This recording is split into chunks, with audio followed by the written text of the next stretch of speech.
पानी के घोड़ा छूने पर हत्या हो गई उसकी, मूंछ रखने पर जितेंद्र मेघवाल की हत्या हो गई। पूरे देश में हम देख रहे हैं। जो बाड़मेर से हैं अमित जी, उनका बेटा एमबीबीएस कर रहा था बेंगलोर से। लोकेंद्र कुमार सिंह, जो लोग मेरिट के आधार पर अनुसूचित जाति जनजाति पिछड़े वर्ग के लोगों का उत्पीड़न करते हैं, जितने भारत के संस्थान प्राइवेटाइज हुए हैं, बिके हैं, उनके शीर्षस्थ पदों पर वही मेरिटधारी लोग रहे हैं। उसके बावजूद अगर वो बिक गए तो फिर उनकी मेरिट पर तो प्रश्न चिन्ह लगता है।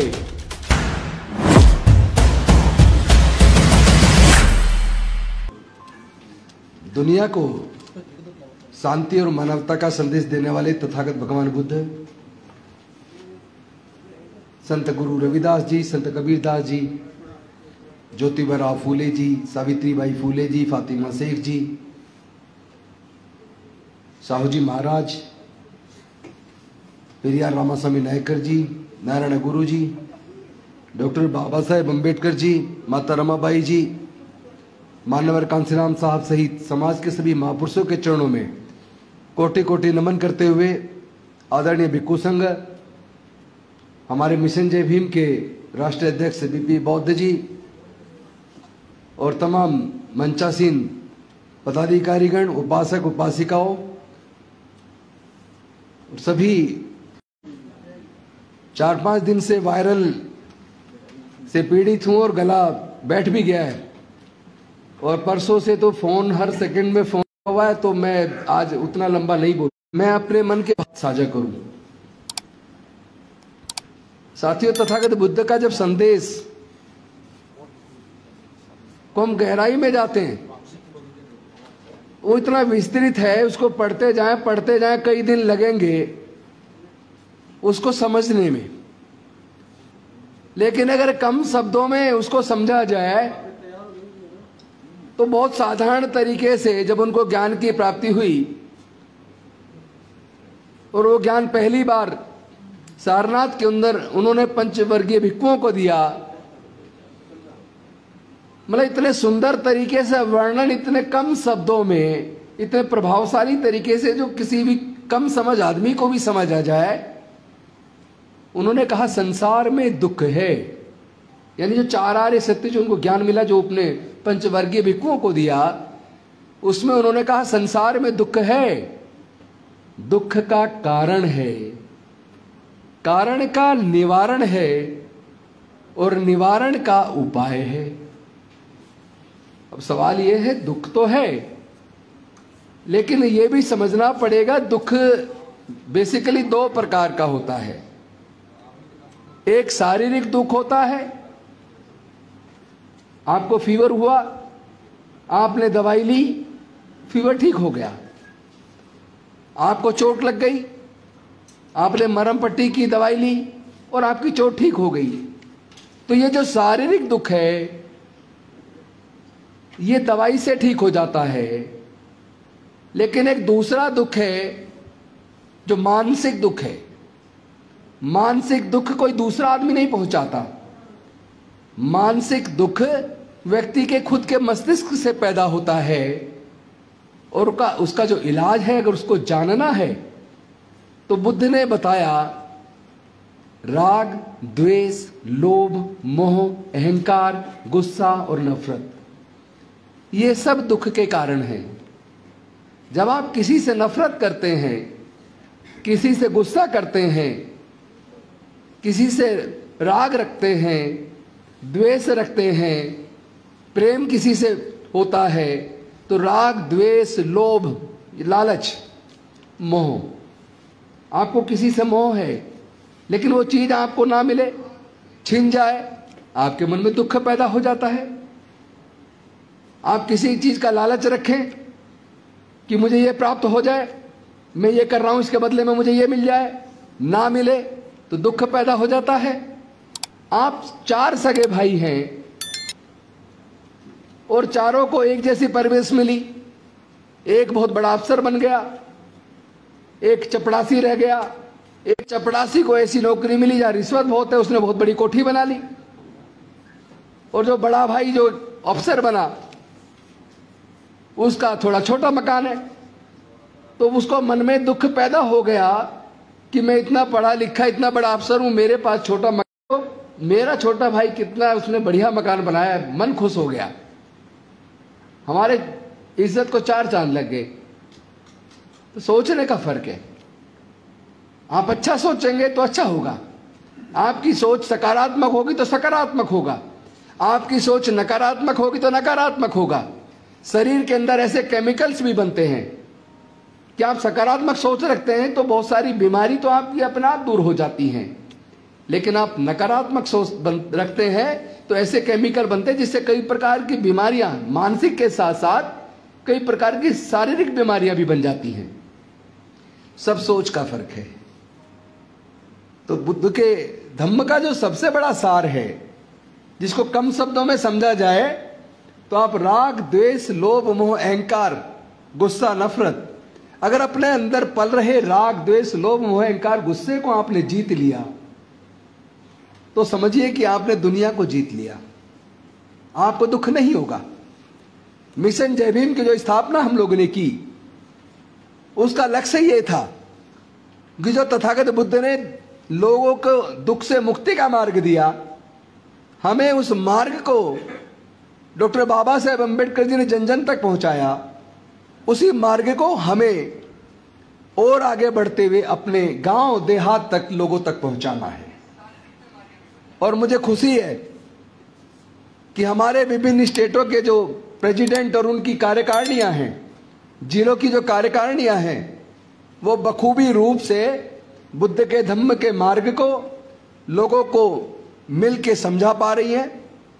और साथ ही साथ डॉक्टर बाबा साहेब अम्बेडकर जिन्होंने हमारे हजारों साल की मुक्ति का मार्ग दिया, हमारे हजारों साल की गुलामी को तोड़ दिया।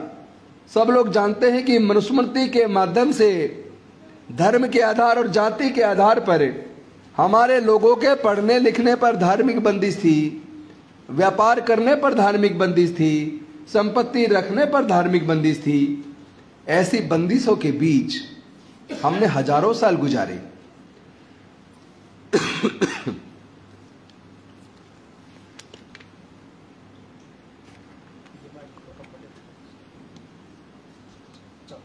और ऐसे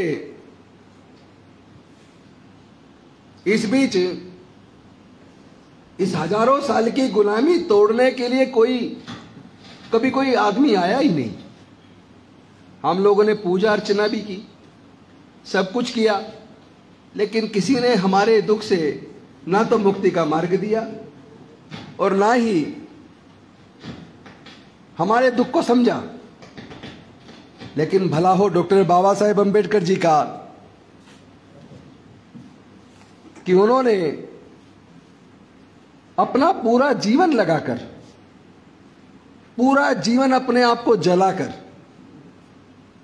5 में से अपने 4 बच्चे खो दिए, जवान पत्नी माता रमाबाई खो दी, और उसके बाद भी पूरा जीवन संघर्ष करके हमारे न केवल हजारों साल की गुलामी को तोड़ा, बल्कि हमारे शिक्षा के रास्ते खोले, हमारे सरकारी नौकरी में आने के रास्ते खोले, हमारे MP MLA मंत्री बनने के रास्ते खोले।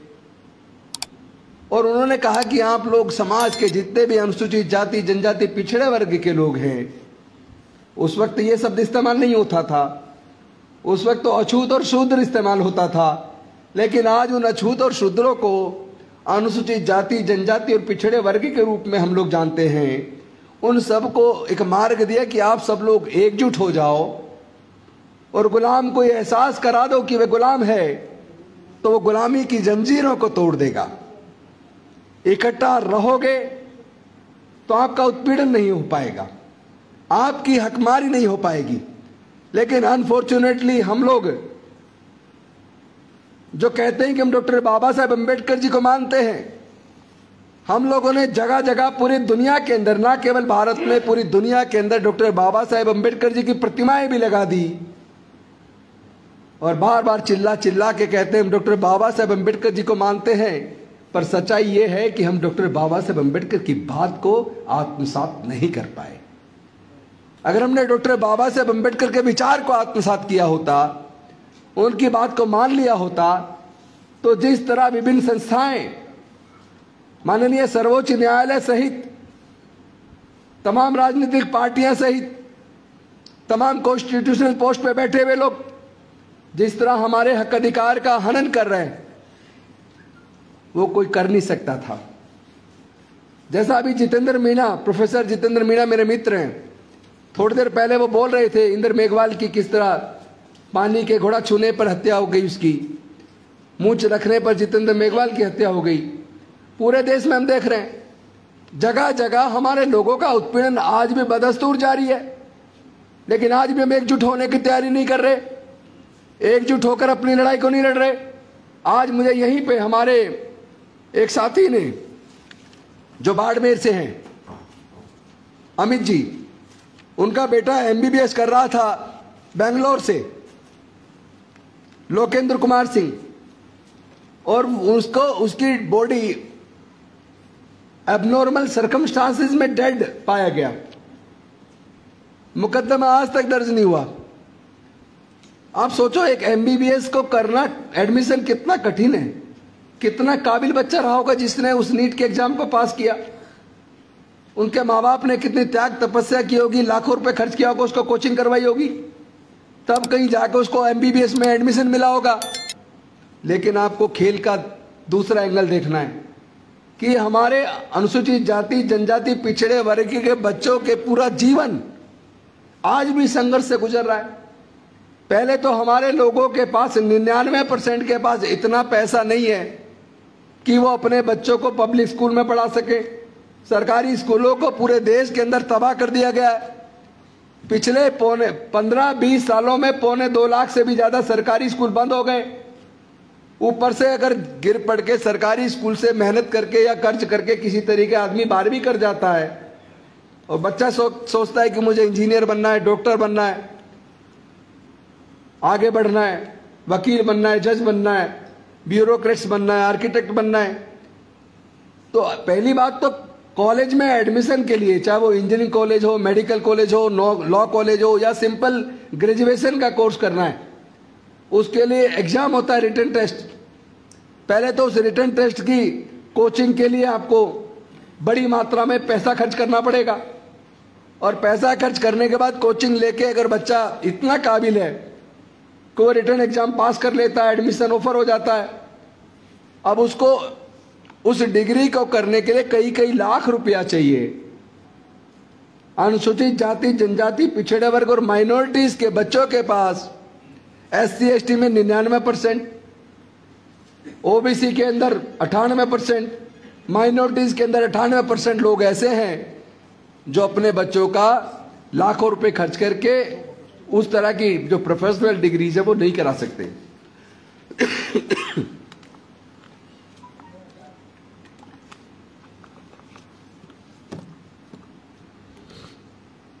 तो एक तो पैसा है नहीं, फिर भी कर्ज पानी करके किसी तरीके से अगर 1% लोग ऐसे जो कुछ करके बच्चों को भेज पाते हैं, अब उन बच्चों को वहां कास्ट की वजह से उत्पीड़न झेलना पड़ता है।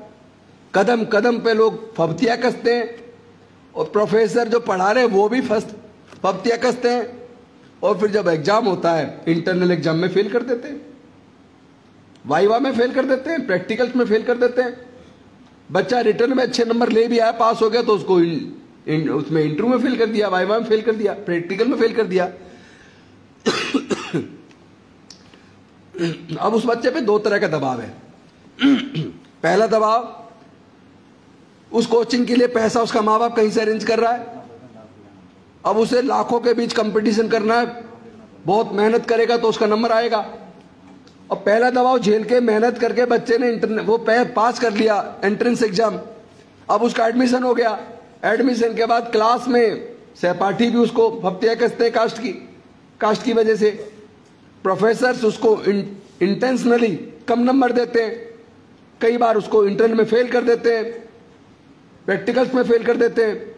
अब उसको ये चिंता सताती रहती है बच्चे को कि पहले तो कोचिंग में पैसा बड़ी मुश्किल से अरेंज हुआ, फिर एडमिशन के टाइम पे लाखों की फीस जमा करनी पड़ी, उसके लिए कहीं से लोन लिया माँ बाप ने, अब अगले साल की फीस के लिए पैसा चाहिए और ये मुझे फेल कर दिया। अब वो करेगा क्या?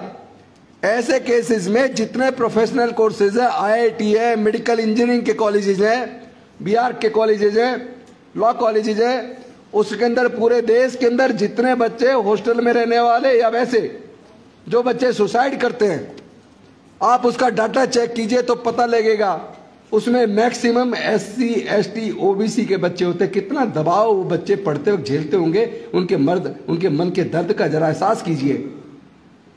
कुछ ही बच्चे जो उस दर्द को भी सहते हुए, संघर्ष करते हुए जैसे तैसे उस डिग्री को कंप्लीट करके और फिर रिटर्न एग्जाम देके और फिर वो डॉक्टर बनते हैं, इंजीनियर बनते हैं, जज बनते हैं, वकील बनते हैं, IAS IPS बनते हैं। लेकिन कितना संघर्ष करने के बाद वहां तक पहुंचते हैं, और वहां जाने के बाद भी कह देते हैं कोटे से आया है, चाहे उसके रिटर्न में नंबर जनरल से ज्यादा आए हो, इंटरव्यू में उसको कम नंबर दिए हो, उसके बाद भी जो उसके सामने टिकता नहीं है, मेरिट में भी नहीं टिकता है, वो भी कह देता जी कोटे से आया है। और ये वो मेरिटधारी लोग हैं जो पूरे देश के बड़े संस्थान के ऊपर काबिज हैं। देश के जितने सार्वजनिक उपक्रम बिक गए, बड़ी बड़ी कंपनियां बिक गई, इंश्योरेंस कंपनियां बिक गई, बैंक बिक गए, ONGC वगैरह, पेट्रोलियम कंपनियां, गैस कंपनियां बिक गई, ITDC के होटल बिक गए। उन बड़े बड़ी कंपनी जो आज तक भारत सरकार ने बेची है, जो घाटे में चली गई, कभी इस बात को भी तो चेक करो उन संस्थाओं के ऊपर बैठे हुए लोग कौन थे। अगर उसके बाद भी उनकी मेरिट होने के बावजूद, काबिलियत होने के बावजूद अगर वो कंपनियां घाटे में चली गई और भारत सरकार ने बेच दी, घाटे में चली गई या घाटे में लाई गई, ये भी सवाल है। तो उन मेरिट वाले लोगों की काबिलियत पे तो प्रश्न चिन्ह है। जो लोग मेरिट के आधार पर अनुसूचित जाति, जनजाति, पिछड़े वर्ग के लोगों का उत्पीड़न करते हैं, जितने भारत के संस्थान प्राइवेटाइज हुए, बिके हैं, उनके शीर्षस्थ पदों पर वही मेरिटधारी लोग रहे हैं। उसके बावजूद अगर वो बिक गए तो फिर उनकी मेरिट पर तो प्रश्न चिन्ह लगता है। लेकिन आप देखिए पूरे भारत के अंदर, सभी राज्यों के अंदर जितने भी सरकारी संस्थान चल रहे हैं सक्सेसफुली, वहां जो मेहनत करने वाले अधिकारी और कर्मचारी मिलेंगे, मैक्सिमम आपको SC ST OBC और माइनॉरिटी के लोग मिलेंगे। वही लोग आज देश को चला रहे हैं, वही लोग देश को बचा रहे हैं, और उनमें से कोई आपको देश की गुप्त सूचना विदेशों को बेचने वाला नहीं मिलेगा। देश के साथ गद्दारी करने वाला आपको हमारे SC ST OBC के अंदर नहीं मिलेगा। और दूसरी बात, मेरिट की बात करने वाले लोगों को मैं बताना चाहता हूं, हमारे लोग तो पैदाइशी मेरिटधारी हैं, पैदाइशी इंजीनियर हैं। अरे जो मरे हुए जानवर की खाल उतार कर उसको गलाकर कलर करके उससे बैट बना सकता है, जूते बना सकता है, कैप बना सकता है, हैट बना सकता है, पर्स बना सकता है, बैग बना सकता है, वो उसने आपसे नहीं सीखा, वो तो पैदाइश होते ही वो सीख गया है। मिट्टी से खिलौने बना देता है, मिट्टी से बर्तन बना देता है, तरह तरह की चीजें बना देता है, लकड़ी से सोफा सेट, कुर्सी, मेज। कहते इसके पास मेरिट नहीं है। मंदिर में घुस जाए तो कई बार उसके साथ जाति की वजह से उत्पीड़न होता है, यहां तक कि कई बार तो मूर्ति छूने पर हत्या तक कर दी जाती है। ऐसे भी केस देखने में है कि राष्ट्रपति जी को मूर्ति तक नहीं जाने दिया, पहले ही रोक दिया। तो ये सारी घटनाएं इस बात की ओर इंगित करती हैं कि डॉक्टर बाबा साहेब अम्बेडकर जी ने हमें एक अच्छा मार्ग दिया। अंधविश्वास, पाखंडवाद से दूर रह के एक वैज्ञानिक दृष्टिकोण विकसित करो, अपने आप को एकजुट करो, ज्ञान पर कब्जा करो, किसी भी सूरत में अपने बच्चों को पढ़ाओ और इतनी काबिलियत अर्जित करो, इतना ज्ञान अर्जित करो, ज्ञान आपको सम्मान दिलवाएगा। ज्ञान का कोई मुकाबला नहीं है। ज्ञानी व्यक्ति के सामने तो बड़े बड़े लोग पैरों में झुक जाया करते हैं। एक रोटी कम खा लेना, एक जोड़ी कपड़ा कम सिलवा लेना, लेकिन किसी भी तरीके से अपने बच्चों को पढ़ाओ। बस इसमें बाधा है तो यह कि अगर बच्चा पढ़ना भी चाह रहा है, माँ बाप पढ़ाना भी चाह रहे हैं और बच्चा अच्छे जगह क्वालिफाई भी कर रहा है, अब लेकिन जब 10-10, 15-15 लाख एक डिग्री के लिए चाहिए, वो पैसा उस पर नहीं है, तो तब हमारे मन को दर्द होता है जब वो बच्चा पढ़ाई छोड़ने के लिए मजबूर हो जाता है। तो सरकारें कर क्या रही है? ऐसी सभी सरकारों को जो देश के अंदर सत्ता में है, केंद्र में भी और स्टेट में भी, मैं उन सबसे निवेदन करना चाहता हूं कि कम से कम अपने टोटल बजट का कुछ पैसा इस बात के लिए भी बजट में जरूर रखो, जो बच्चे पैसे के अभाव में पढ़ नहीं सकते उनकी पढ़ाई छूटनी नहीं चाहिए, उनकी पढ़ाई का इंतजाम सरकारें करें। और जो सरकारें ऐसा नहीं कर सकती, ऐसी सरकारों की हमें जरूरत भी नहीं है। युवाओं के लिए रोजगार के अवसर बनने चाहिए। लोग जो नहीं ज्यादा पढ़ पा रहे हैं, टेक्निकल कोर्स कर रहे हैं, वो अपना बिजनेस करना, अपना व्यवसाय करना चाहते हैं। अरे वो व्यवसाय बनेगा तो 10-20 कोई रोजगार भी देगा, लेकिन उस व्यवसाय को करने के जो पैसा चाहिए, कम से कम उसको लोन तो आसानी से दे दो। लोन की प्रक्रिया बनाई जाती है, लेकिन शर्तें इतनी सख्त होती है कि हमारा आदमी तो वो शर्त पूरी नहीं कर पाता, लोन भी नहीं ले पाता कि अपना व्यवसाय शुरू कर ले। बहुत सारे मुद्दे हैं, दर्द दिल के अंदर बहुत है, उस दर्द का निवारण करना है। बहुत से लोग कहते हैं आप इस पार्टी में उस पार्टी में कैसे करोगे। अरे इस दर्द का निवारण किसी पार्टी से नहीं होगा, अपने समाज को इतना मजबूत और तैयार करना पड़ेगा कि सारी पार्टियां समाज के सामने झुककर जो भी सत्ता में आए, समाज की बात को मान के हमारे विकास के रास्ते को बढ़ा दे। और ये हम करेंगे, हम किसी भी पार्टी में हो, लेकिन कभी भी डॉक्टर बाबा साहब अम्बेडकर, मानवर कांसीराम साहब और उनसे भी ऊपर तथागत बुद्ध का जो मार्ग है मानव कल्याणकारी, जिसमें समता, स्वतंत्रता, बंधुता और न्याय है, प्रज्ञा है, करुणा है, शील है, इस रास्ते को हम किसी कीमत पर नहीं छोड़ सकते। हम लोग मर सकते हैं, लेकिन डॉक्टर बाबा साहब अम्बेडकर के विचारधारा के साथ गद्दारी नहीं कर सकते। चाहे कुछ भी हो जाए, कुर्सियां आएगी और जाएगी। ये कुर्सियां देने का रास्ता तो डॉक्टर बाबा साहब अम्बेडकर बना के, वरना कौन हमें एमएलए, एमपी, मंत्री कौन बना रहा है। सारा रास्ता बाबा साहब का बनाया हुआ है, ये कोई हमने खुद नहीं कमा लिया। अभी तो बाबा साहब की दी हुई कमाई पे हम लोग थोड़ा बहुत तरक्की कर पाए हैं, लेकिन अभी पूरे देश में हिस्सा चाहिए। जाति जनगणना करा के छोड़ेंगे। जल, जंगल, जमीन, तमाम तरह की प्राकृतिक संसाधनों में हमें हिस्सेदारी, भागीदारी चाहिए। सत्ता के अंदर भी चाहिए, कॉन्स्टिट्यूशनल बॉडीज में भी चाहिए, सर्वोच्च न्यायालय, उच्च न्यायालय में भी चाहिए। हर क्षेत्र में, व्यापार में, हर क्षेत्र में हमें हमारे लोगों के लिए, अनुसूचित जाति, जनजाति, पिछड़े वर्ग, माइनॉरिटीज, सबके लिए हिस्सा चाहिए। और इसमें कोई पक्षपात, कोई ऊंच नीच, कोई भेदभाव, कोई छुआछूत नहीं होनी चाहिए। कोई किसी भी जाति का हो, हमें किसी जाति से परहेज नहीं है, लेकिन हमें कोई जाति की वजह से अपमानित करे तो दर्द यहां होता है। उसका विरोध हम मजबूती के साथ करेंगे। हम लोग रुकने वाले और डरने वाले लोग नहीं है। हमें तो खरीदने की भी कोशिश की गई, हमें इस तरह के भी ऑफर दिए गए रिजाइन करने के बाद मंत्री पद से कि आप राज्यसभा ले लो, आप राज्यपाल बन जाओ, हमारे साथ आ जाओ। हमने कहा हम बिकाऊ माल नहीं है, हम डॉक्टर बाबा साहब अम्बेडकर की सच्ची संतान हैं। हमें डराने की भी कोशिश की, सीबीआई लगाएंगे, ईडी लगाएंगे, इनकम टैक्स लगाएंगे। मैंने कहा जितना जल्दी हो सके लगा के हमें झूठा केस बना के जेल में डाल दो। हम जिस दिन जेल जाएंगे और मजबूती से हमारे सामाजिक न्याय की लड़ाई तेज हो जाएगी। हमें मारने की भी धमकी दी। हमने कहा जिस दिन हमें एक को मारोगे, हम जैसे करोड़ों अम्बेडकरवादी पैदा हो जाएंगे, लेकिन हमारी इस बाबा साहब अम्बेडकर जी की सोच को और तथागत बुद्ध की विचारधारा को नहीं मार पाओगे। माफ कीजिए, मेरा गला बहुत ज्यादा खराब है, बैठा हुआ है, मैं पूरी क्षमता के साथ बोल भी नहीं पा रहा हूं, आप नोटिस कर रहे होंगे। लेकिन आपका जो भाव मैं आपके चेहरे पे पढ़ रहा हूं, सच में मेरे को आप सब लोगों पे ऊपर गर्व है। पवित्र मन से समाज की सेवा करना चाहते हैं। इस काम को थोड़ा तेज करना होगा। अपने अलग अलग गांव में, देहात में, हर जगह अपने जैसे लोग तैयार कीजिए। हर जगह कैडर दीजिए, सिख हो, ईसाई हो, को मानने वाला हो, जो अंधविश्वास, पाखंडवाद को छोड़कर वैज्ञानिक दृष्टिकोण अपना ले, किसी के साथ छुआछूत ना करे, ज्ञान को प्राथमिकता दे और अपने मन में समता, स्वतंत्रता, बंधुता और न्याय को प्राथमिकता दे। मैं हर उस व्यक्ति को बौद्ध मानता हूं। बौद्ध एक विचारधारा है जो न्याय के ऊपर आधारित है, जो ज्ञान पर, प्रज्ञा पर, करुणा पर आधारित है, जिसमें सबके लिए मंगल भाव हो। और वो मंगल भाव, वो समता, स्वतंत्रता, बंधुता और न्याय का भाव, ज्ञान की प्रति समर्पित होने का भाव, वो तो किसी भी धर्म को मानने वाले व्यक्ति में आ सकता है। तो जिसके अंदर वो विचार बुद्ध का पैदा हो गया, हर वो व्यक्ति बौद्ध है। मैं ऐसा मानता हूं और मैं उम्मीद करता हूं कि ये धम्म का कारवा, भारत को प्रबुद्ध भारत बनाने का कारवा, ये जो दीक्षा के आयोजन, धम्म दीक्षा के आयोजन पूरे देश में और तेजी से बढ़ाने, इसी में मानव कल्याण है, इसी में मुक्ति का मार्ग छुपा है, इसी से जातियां टूटेंगी। इसीलिए मिशन जय भीम के माध्यम से हमने नारा दिया, समाज जोड़ो, समाज पर आगे बढ़ेगी, हम जीतेंगे, हम लड़ेंगे सबके लिए न्याय का मार्ग प्रशस्त कर पाएंगे, मुझे ऐसी उम्मीद है। और आप सब लोगों ने बुला के मुझे इतना मान सम्मान दिया, और सब मेरे पुराने साथी हैं, कोई आज की बात नहीं है।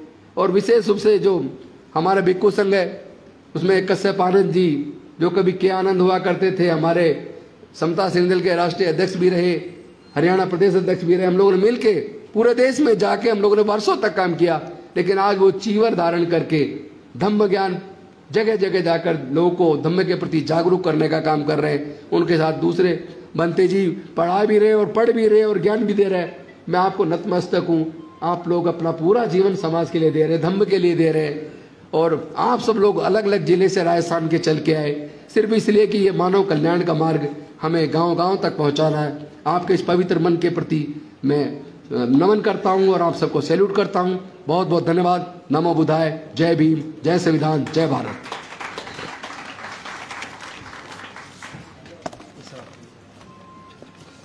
दोस्तों, वीडियो पसंद आए तो लाइक, शेयर और News 22 लाइव को सब्सक्राइब करना ना भूलें। शुक्रिया। देखते रहें News 22 लाइव, सदैव आपके साथ।